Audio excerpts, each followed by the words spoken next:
পশ্চিমা বিশ্বের বিভিন্ন দেশে নির্বাচনের আগে দলীয় প্রধানদের ডিবেটের আয়োজন হলেও এশিয়ায় এই চিত্র তেমন দেখা যায় না।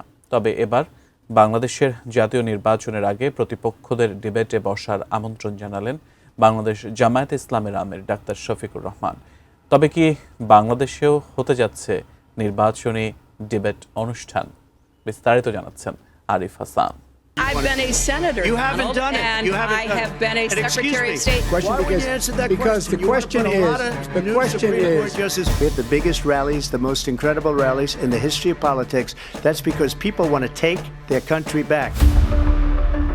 নির্বাচনের আগে দলীয় প্রধানদের ডিবেট বিশ্বের গণতান্ত্রিক দেশে একটি গুরুত্বপূর্ণ প্রথা।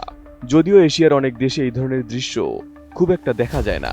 পশ্চিমা দেশগুলোতে সাধারণ ভোটাররা মুখিয়ে থাকেন তাদের নেতা ও প্রার্থীদের সরাসরি আলোচনার জন্য। যুক্তরাষ্ট্রের প্রেসিডেন্ট ও ভাইস প্রেসিডেন্ট নির্বাচনের আগে প্রার্থীরা একাধিকবার ডিবেটে অংশ নেন। উদাহরণস্বরূপ 2016 সালের হিলারি ক্লিন্টন ও ডোনাল্ড ট্রাম্পের ডিবেট অনেক আনডিসাইডেড ভোটারকে প্রভাবিত করেছিল এবং ট্রাম্প তখন প্রথমবারের মতো প্রেসিডেন্ট নির্বাচিত হন। এরপর 2020 সালে জো বাইডেনের সঙ্গে তার মুখোমুখি ডিবেট অনুষ্ঠিত হয় এবং সর্বশেষ 2024 সালে কমলা হ্যারিসের সঙ্গে ডিবেটে অংশগ্রহণ করেছিলেন ডোনাল্ড ট্রাম্প। নতুন বাংলাদেশ গড়তে এলো জুলফিকার স্টিল। জুলফিকার স্টিল, ইস্পাত দৃঢ় অঙ্গীকার।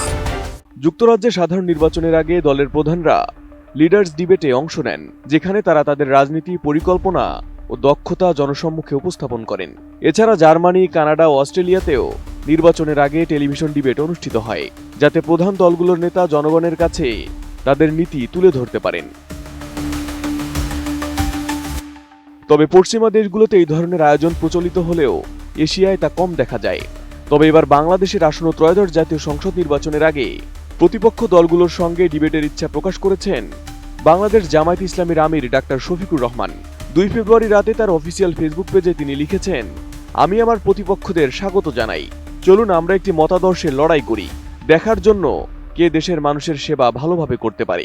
চলুন নীতি নিয়ে বিতর্ক করি, জনগণকে শুনি এবং মানুষের জন্য সেরা নীতি তৈরি করি। তিনি আরো উল্লেখ করেন, জামায়াতে ইসলামী দৈনন্দিন সংলাপের মাধ্যমে আলোচনা শ্রবণের আলাদা একটি পথ দেখাচ্ছে। আগে জনগণ সহিংসতাকে প্রত্যাখ্যান করেছিল, এখনো প্রত্যাখ্যান করছে এবং ভবিষ্যতেও প্রত্যাখ্যান করবে। এভাবেই বাংলাদেশ এগিয়ে যাচ্ছে। বাংলাদেশে আসন্ন ত্রয়োদশ জাতীয় সংসদ নির্বাচনে এবার মুখোমুখি অবস্থানে লড়ছে দেশের বৃহৎ রাজনৈতিক দল বিএনপি এবং বাংলাদেশ জামায়াতে ইসলামী। ডাক্তার শফিকুর রহমানের এই পোস্টে মূলত বিএনপির চেয়ারম্যান তারেক রহমানকে ডিবেটে অংশগ্রহণের জন্য আমন্ত্রণ জানানো হয়, যদিও বিএনপির পক্ষ থেকে এখনো কোনো প্রতিক্রিয়া পাওয়া যায়নি। ভোটের আগে ডিবেট ভোটারদের জন্য প্রার্থী বা দলের নীতি ও ভাবনা সরাসরি জানার সুযোগ দেয় এবং স্বচ্ছতা ও জবাবদিহি বাড়ায়। বিশেষ করে মধ্যবর্তী বা আনডিসাইডেড ভোটাররা ডিবেটের পারফরমেন্স দেখে তাদের ভোটের সিদ্ধান্ত নিতে পারেন। মিডিয়ার প্রচারের মাধ্যমে ডিবেট জনমত গঠনে আরো গুরুত্বপূর্ণ ভূমিকা রাখে।